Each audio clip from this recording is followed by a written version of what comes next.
बिस्मिल्लाहिर्रहमानिर्रहीम। आज हम उस वाक़िया को बयान करने जा रहे हैं जो सिर्फ एक तारीख नहीं बल्कि हक और बातिल के दरमियान हमेशा जिंदा रहने वाली लकीर है। इस वाक़िया का नाम है करबला और इस वाक़िया के मरकाज़ में है इमाम आली मकाम हज़रत इमाम हुसैन अलैहिस्सलाम। ये कहानी तलवार की नहीं, ये कहानी सब्र, कुर्बानी और सच्चाई की है। इमाम हुसैन रसूल खुदा सल्लल्लाहु अलैहि वसल्लम के नवासे थे, हजरत फातिमा जहरा के लाडले और मौला अली के शहज़ादे। रसूल सल्लल्लाहु अलैहि वसल्लम ने फरमाया, हुसैन मुझसे हैं और मैं हुसैन से हूँ। इसका मतलब ये था कि हुसैन का रास्ता इस्लाम का रास्ता है। हिजरी 60 यजीद हुक्मरान बना, लेकिन उसका किरदार इस्लाम के खिलाफ था। शराब, जुल्म, नमाज से दूरी, गुनाहों पर फख्र। यजीद चाहता था कि इमाम हुसैन बैत कर लें ताकि जुल्म को इस्लामी मोहर मिल जाए। इमाम हुसैन अलैहिस्सलाम ने साफ कहा, मुझ जैसा यजीद जैसे की बैत नहीं कर सकता। ये जुमला सिर्फ इनकार नहीं, ये इस्लाम को बचाने का ऐलान था। इमाम हुसैन अलैहिस्सलाम ने देखा कि मदीना में खून खराबी हो सकती है, इसलिए आप मदीना छोड़कर मक्का की तरफ रवाना हुए। साथ में बीबी ज़ैनब सल्लल्लाहु अलैहि वसल्लम, घर की औरतें, बच्चे। ये सफर शहादत की तैयारी था। मक्का में रहते हुए इमाम हुसैन के पास कूफा से हजारों खत आए। या इमाम, आप कूफा आ जाइए, हम आपके साथ हैं। इमाम हुसैन तुम जाओ ने पहले तस्दीक के लिए हजरत मुस्लिम इब्न अकील को कूफा भेजा। शुरू में हजारों लोग साथ आए, लेकिन जैसे ही जुल्म का खौफ आया, लोग पीछे हट गए। इब्ने जियाद ने जुल्म किया और हजरत मुस्लिम इब्न अकील मार दिया। तन्हा कर दिए गए। नमाज पढ़ते हुए उन्हें शहीद कर दिया गया। यह था कूफा वालों का पहला धोखा। 2 मुहर्रम हिजरी 61। इमाम हुसैन हजरत काफिला एक रेगिस्तान में रोका गया। इमाम ने पूछा, इस जगह का नाम क्या है? जवाब मिला, करबला। इमाम ने फरमाया, यही हमारी कुर्बानी की जमीन है। 9 मुहर्रम की रात रेगिस्तान पर खामोशी छाई हुई थी, हवा भी जैसे थम सी गई हो। यह रात शब-ए अशूरा थी, एक ऐसी रात जो इबादत, आंसून और कुर्बानी की मिसाल बन गई। इमाम हुसैन अपने खेमे में अल्लाह के हुजूर सजदे में थे। करबला के खेमों से रात भर आवाज आती रही, कुरान की तिलावत, नमाज, दुआ, इस्तिगफार। ये लश्कर तलवार के लिए नहीं, अल्लाह की रजा के लिए तैयार था। रात के आखिरी पहर इमाम हुसैन ने अपने तमाम साथियों को जमा किया। बहुत ही दाढ़ भारी आवाज में फरमाया, मैं कल शहीद हो जाऊंगा। दुश्मन सिर्फ मुझे चाहता है। तुम सब इस अंधेरे में यहां से जा सकते हो। थोड़ा पॉज। यह एक आखिरी इम्तिहान था। इमाम हुसैन ने खेमे का चिराग बुझा दिया ताकि जो जाना चाहे बिना शर्म के चला जाए। अंधेरा छा गया, हर शख्स आजाद था। अंधेरे में एक आवाज आई, या इमाम, अगर हमें 100 मर्तबा भी मरा जाए, हम आपका साथ नहीं छोड़ेंगे। यह आवाज थी हजरत मुस्लिम इब्न उसाजा।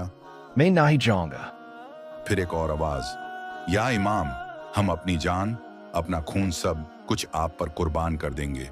हर सहाबी खड़ा हुआ और एक ही बात बोली, हम आपके साथ हैं, हम भागने वाले नहीं, हम शहादत चाहते हैं। कोई भी नहीं गया। 72 के 72 वहां ही रहे। इमाम हुसैन की आंखों से आंसू बह निकले। फरमाया, मैं अपने साथियों से ज्यादा वाफादार और बेहतर लोग कहीं नहीं देखता। ये लफ्ज तारीख में लिख दिए गए। रात धीरे धीरे गुजार रही थी। किसी खेमे से बच्चों के रोने की आवाज, किसी खेमे से सजदे की। ये वो रात थी जिसके बाद करबला खून से लाल होने वाली थी। 10 मुहर्रम फजर का वक्त, इमाम हुसैन ने फजर की नमाज पढ़ाई। यह आखिरी नमाज थी जो इस जमीन पर अदा होनी थी। एक तरफ 12 बेसमान प्यासे अल्लाह पर भरोसा रखने वाले, दूसरी तरफ 30,000 का लश्कर तलवरीन। जुल्म का साथ मगर हक गिनती से नहीं, नियत से जीता जाता है। इमाम हुसैन ने दुश्मन के लश्कर को मुखातिब किया। फरमाया, सोचो, मैं कौन हूं? क्या मैं रसूल सल्लल्लाहु अलैहि वसल्लम का नवासा नहीं, लेकिन दुश्मन के दिल पत्थर बन चुके थे। अशूरा की सुबह जब दुश्मन ने तीर बरसाए तो जंग शुरू हो चुकी थी। इमाम हुसैन ने अपने साथियों को इजाजत दी कि जो पहले जाना चाहे जा सकता है। सबसे पहले इमाम हुसैन के जवान बेटे हजरत अली अकबर मैदान में आए। चेहरा रसूल सल्लल्लाहु अलैहि वसल्लम जैसा, आवाज रसूल सल्लल्लाहु अलैहि वसल्लम जैसी और अखलाक रसूल सल्लल्लाहु अलैहि वसल्लम जैसा। इमाम हुसैन ने आसमान की तरफ देखा और कहा, या अल्लाह, गवाह रहना, मैं इन रसूल सल्लल्लाहु अलैहि वसल्लम जैसा बेटा भेज रहा हूँ। अली अकबर ने बहादुरी से जंग की, लेकिन प्यास, जख्म और तीरों ने जवान जिस्म को तोड़ दिया। आखिरी आवाज, अब्बा जान। इमाम हुसैन दौड़ कर आए और फरमाया, दुनिया के बाद अब तेरा रहना क्या। फिर आए इमाम हसन के बेटे हजरत कासिम, उम्र सिर्फ 13 साल। इमाम हुसैन ने पूछा, बेटा मौत तुम्हें कैसी लगती है? कासिम बोले, शहद से भी ज्यादा मीठी। दुश्मन ने चारों तरफ से घेर लिया और कासिम शहीद हो गए। इमाम हुसैन ने लाश उठाए और अपने सीने से लगा ली। अब खेमों में सिर्फ एक आवाज थी, अल अतश, अल अतश। इमाम हुसैन ने अपने भाई हजरत अब्बास को देखा। ये थे अलमदर शेर करबला। बचचौन के उम्मीद अब्बास ने मश्क उठाई और कहा, भाई इजाजत दीजिए। इमाम हुसैन ने कहा, बचचौन के लिए पानी ले आना। अब्बास फुरात तक पहुंचे। पानी हाथ में आया मगर पिया नहीं। फरमाया, हुसैन प्यासे हैं और अब्बास पानी पिए? ये मुमकिन नहीं। एक एक करके, एक बाजू कता फिर दूसरा बाजू कता, मश्क तीरों से छलनी। आखिरी आवाज, या अखा हुसैन। इमाम हुसैन ने फरमाया, अब मेरी कमार टूट गई। इमाम हुसैन 6 महीने के अली असगर को उठा कर लाए। फरमाया, अगर मुझ पर रेहम नहीं तो इस बच्चे को पानी दे दो। जवाब में हरमला का तीर चला। तीर ने अली असगर का गला चीर दिया। इमाम हुसैन ने खून को आसमान की तरफ उछाला।